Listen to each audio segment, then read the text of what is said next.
आज आपण बनवणार आहोत पाणीपुरी फ्लेवरचा शेव मुरमुरा।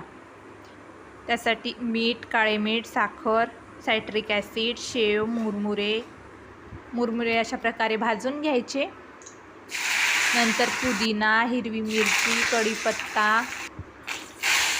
आणि हिरवा धनिया अशा प्रकारे क्रंची होईपर्यंत तळून घ्यायचे। नंतर सर्व मसाले एकत्र बारीक करून घ्यायचे मिक्सरमधनं। अशा प्रकारे बारीक झाल्यानंतर हा मसाला मुरमुऱ्यामध्ये व्यवस्थित मिक्स करायचा।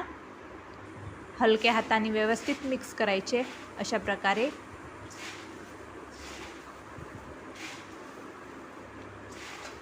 चांगले मिक्स करायचे।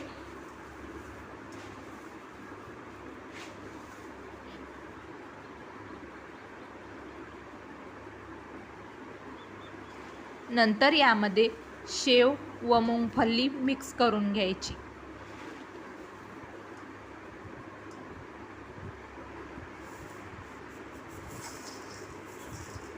तयार आहे आपला पाणीपुरी फ्लेवरचा शेव मुरमुरा। खूप छान लागते, खूप टेस्टी लागते। तुम्ही एक वेळा नक्की ट्राय करा।